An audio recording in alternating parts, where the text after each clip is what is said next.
క్రెడాయి హైదరాబాద్ అతిపెద్ద property show మార్చి 8వ తేదీ నుంచి 10వ తేదీ వరకు గొప్ప అవకాశం వినియోగించుకోండి. ప్రస్తుతం మైసమ్మగూడ కోమటి చెరువులో ఉన్నాం. పూర్తిగా కూడా చూడొచ్చు. ఇక్కడ అంతా చెరువు కనిపిస్తుంది. ఈ చెరువు దగ్గరనే మల్లారెడ్డి కాలేజ్ అయితే ఉంది. భూ కబ్జాదారుడు మల్లారెడ్డి ఒక్కొక్కటి ఆయన చేసే అక్రమాలన్నీ పూర్తిగా బయటికి వస్తున్నాయి. బాధితులందరూ కూడా బయటికి వచ్చి పోరాటం అయితే చేస్తున్నారు. మా భూములు మాకు కావాలని. ఒకవైపు దళితుల భూములు, మరోవైపు రైతుల భూములు పూర్తిగా కబ్జా చేయడం అయితే జరిగింది.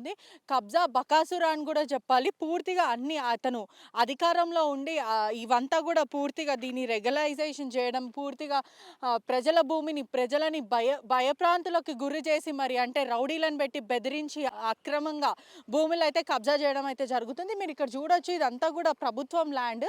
ఈ చెరువు కానుకొని ఉన్నదంతా సర్వే నెంబర్ కూడా ఉంది. పూర్తిగా ప్రభుత్వం ల్యాండ్ దగ్గర అతను అక్రమంగా పర్మిషన్లు తెచ్చుకొని అధికారులకి డబ్బులు ఇచ్చి మరి అక్కడ కాలేజ్ కట్టుకోవడం అయితే జరుగుతుంది. ఒకవైపు సీలింగ్ ల్యాండ్లు, మరోవైపు ఈ అసైన్మెంట్ భూములు కూడా పూర్తిగా కబ్జా చేసి పట్ట భూములు ఒకవైపు, మరోవైపు ప్రభుత్వ భూములు, ఇవన్నీ కూడా కబ్జా చేసి ప్రజలను భయప్రాంతులకు గురి చేసి వాళ్ళని రౌడీలను పెట్టి భయపెట్టించి ఇవన్నీ అక్రమాలకైతే పాల్పడుతున్నారు. పూర్తిగా మీరు చూడొచ్చు కూడా, ఇదంతా ఒక చెరువు అయితే కనిపిస్తుంది. ఈ చెరువు అంతా కూడా ప్రభుత్వ ల్యాండ్. పూర్తిగా ఈ సరౌండింగ్ అంతా దీంట్లో సర్వే నంబర్ కూడా ఉంది. అయినప్పటికీ కూడా ఆయన ఎప్పుడైతే అధికారంలో మినిస్టర్ పదవిలో ఉన్నప్పుడు ఇవన్నీ కూడా రెగ్యులైజేషన్ చేయించుకొని వాళ్ళకి డబ్బులు ఇచ్చి అధికారులని పూర్తిగా లంచం ఇచ్చి మరి ఇవన్నీ చేయించుకున్నాడని పూర్తిగా తెలుస్తుంది. ఒకసారి మనము గ్రామ ప్రజలతో కూడా మాట్లాడే ప్రయత్నం చేద్దాము. మీరు చూడొచ్చు కూడా, ఈ భూములకు ఆనుకొనే కాలేజ్ కూడా మనకి పూర్తిగా కనిపిస్తుంది. 3 కార్పొరేషన్లు, 7 మండలాలు, పూర్తిగా ఈ మేడ్చల్ కాన్స్టిట్యున్సీ మొత్తము భూ కబ్జాదారుడు పూర్తిగా మింగేసిండని కూడా చెప్పొచ్చు. ఒకసారి మనము ఇక్కడ ఉన్న గ్రామ ప్రజలతో మాట్లాడే ప్రయత్నం కూడా చేద్దాము. ఒకసారి గ్రామ ప్రజలు ఉన్నారు, మాట్లాడే ప్రయత్నం చేద్దాము. ఇది మల్లారెడ్డి అక్రమంగా భూములన్నీ కబ్జా చేస్తున్నాడు. అదేవిధంగా ఈ చెరువు అంతా కూడా పూర్తిగా కబ్జా చేసి ఇది ప్రభుత్వ భూమి అంటున్నారు. ఎంతవరకు నిజం? ఇది నిజమండి. ఇది 647 సర్వే నెంబర్. ఇది గవర్నమెంట్ ల్యాండ్. ఇది వాళ్ళ బీఆర్ఎస్ ప్రభుత్వం ఉన్నప్పుడు ఇక్కడ మొత్తం వాళ్ళకి అడ్డు లేకుండా ఇష్టం ఉన్నట్టు వచ్చిన అధికారంలో వస్తుంటారు, పోతుంటారు. వాళ్ళు ఏమి వాళ్ళకు డబ్బులు ఇస్తారో ఏమి ఇస్తారో తెలియదు. ఇచ్చుకుంటూ ఆపుకుంటూ వాళ్ళు ఇక్కడ బిల్డింగ్ కట్టడం జరిగింది. ఇక్కడ ఎఫ్టీ ల్యాండ్, ఇక్కడ కూడా వాళ్ళే కబ్జాలు ఉన్నారు. మొన్న వచ్చి అక్కడ గులగొట్టడం జరిగింది. ఆ గుడిసెలు వేసింది కూడా వాళ్ళే. మల్లారెడ్డి చేస్తుంది ఇదంతా కబ్జాలు. అక్కడ ముందు శ్రీనివాస్ రెడ్డి వాళ్ళ తోట పెట్టింది, మామిడి తోట. ఇక వాళ్ళకు అరచకలకు అడ్డు లేదు, ఏం లేదు.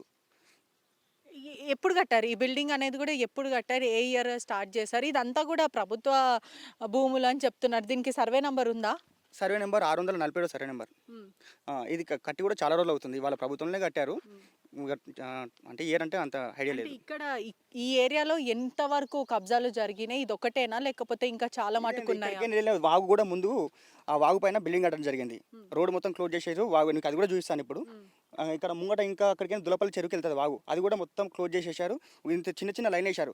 దానివల్ల వర్షాకాలం వచ్చినప్పుడు వాటర్ మొత్తం బ్లాక్ అయ్యి అది రిటర్న్ కొట్టేసి ఇక్కడ మొత్తం చెరువులాగా తయారవుతుంది. చాలా ఇబ్బందులు పడుతున్నారు. మీరు చూసొచ్చు లాస్ట్ టైం ఆ పిల్లలు ఎంత ఇబ్బందులు జేసీబీలలో హాస్టల్ లెక్క తీసుకోవడం జరిగింది. వాళ్ళు కూలిపోతే దాని తర్వాత వీళ్ళు జేసీబీలు వేసుకుని ఆ పిల్లలని కాపాడి బయటికి తీసుకొచ్చారు. అవును, అదే చాలా. ఇప్పుడు అసలు వాళ్ళని ఇప్పుడు తెలంగాణ కాంగ్రెస్ ప్రభుత్వం వచ్చింది కాబట్టి కొద్దిగా భయపడుకుంటూ ఇప్పుడు ఏం చేయలేకపోతున్నారు. మేము అన్నీ బయట పెట్టేసి ప్రజలకు న్యాయం చేయాలని చూస్తున్నాం. ఇవన్నీ ప్రజలకు వచ్చిన ప్లాట్లు ఇద్దామని మేము చూస్తున్నాము.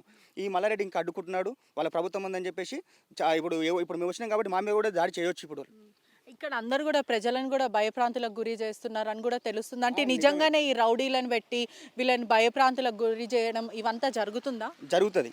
వాళ్ళకు భయపడే ఈరోజు ఇన్ని రోజులు ఎవరికి బయటకు కూడా రాలేదు. ఏదో ఈరోజు వాళ్ళ ప్రభుత్వం మారింది కాబట్టి వాళ్ళు ఏం చేయరని చెప్పేసి ఒక నమ్మకంతో మేము కూడా ముందుకు రావడం జరుగుతుంది. మేము ఇంకెక్కడ అంటే వీళ్ళందరూ మల్లారెడ్డి ఒక్కరేనా లేకపోతే మల్లారెడ్డితో పాటు ఉన్న అనుచరులు వీళ్ళందరూ ఇంకా వాళ్ళ బామర్ది వీళ్ళందరూ రావడం ఇక్కడ ఇంత పెద్ద కాలేజ్ అంటే ఎవరిని ఇదంతా కూడా ఎంఆర్ఓనా లేకపోతే ఎవరిని మేనేజ్ చేశారు ఈ పూర్తిగా కూడా? ఇక్కడ ఇప్పుడు ఫస్ట్ చెప్పాలంటే దానికి మూల కారణం ఇక్కడ మల్లారెడ్డి బొమ్మర్ది శ్రీనివాస్ రెడ్డి. ఇక్కడ ముందు కూడా మనకు ఇప్పుడు తోట పెట్టింది చూడు, 16 ఎకరాలు. ఇప్పుడు అక్కడ 650/1 ఆ సర్వే నెంబర్లో ఇప్పుడు తోట పెట్టిండు. అక్కడ కబ్జాలు చేయడం జరుగుతుంది మొత్తం. వాళ్ళకి అడ్డు లేదు, ఏం లేదు. వాళ్ళకి చెప్పిందే వేదం అనుకుంటా వాళ్ళు ఇష్టం చేసిరు. అంటే ఎప్పుడు కూడా అధికారులు వచ్చి దీన్ని చెక్ చేయడం కానీ సరిగ్గా ప్రభుత్వ భూమిని ఎలా కబ్జా చేస్తారని ఎవరు ప్రశ్నించలేదు. అందరికీ లంచాలు తినిపించుకుంటున్నాడు. లంచాలతోటి మేనేజ్ చేసుకున్నారు ఇప్పటివరకు. చూస్తున్నారు కదా పూర్తిగా కూడా కబ్జాలు చేసుకుంటా కబ్జాదారుడు అని అయితే చెప్పడం అయితే జరుగుతుంది. పూర్తిగా కూడా ప్రభుత్వ సర్వే నంబర్ ఉన్నప్పటికీ కూడా అధికారులకి లంచాలు ఇచ్చి మరి అక్రమంగా భూములు కబ్జా చేసుకొని అతను కాలేజ్లు బిల్డింగ్లు అదేవిధంగా ఆ కాలేజ్లు అంతా వాళ్ళ ఇంటి వాళ్ళ పేర్ల పైన దాన్ని రిజిస్ట్రేషన్ చేయడం పూర్తిగా ఇవన్నీ నడుస్తుంది. కొన్ని కోట్ల భూములు అయితే అక్రమంగా ఇవన్నీ కూడా కబ్జా చేయడం జరిగింది. ట్యాక్సులు కూడా కొన్ని కోట్ల ట్యాక్సులు కూడా వీళ్ళు ఎగ్గొట్టారని పూర్తిగా తెలుస్తుంది. మనం చూడొచ్చు కూడా ఇంత పెద్ద చెరువు కానుకున్న ఉన్న భూమిని క్లీన్ చేయించి దాని తర్వాత వీళ్ళు అక్కడ కాలేజీ కట్టుకోవడం అయితే జరిగింది.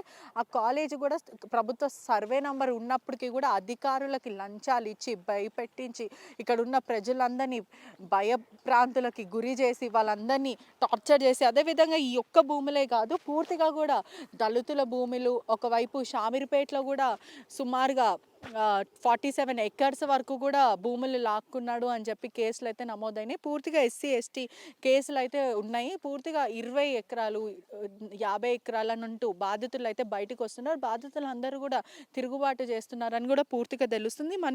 మరికొన్ని ప్లేసెస్ కూడా ఉన్నాయంట. ఒకసారి మనం చూసే ప్రయత్నం కూడా చేద్దాం. మరిన్ని వీడియోస్ కోసం ఛానల్ ని సబ్స్క్రైబ్ చేయండి, లేటెస్ట్ అప్డేట్స్ కోసం వాట్సాప్ ఛానల్ ని ఫాలో చేయండి అండ్ లింక్ డిస్క్రిప్షన్ లో ఉంది.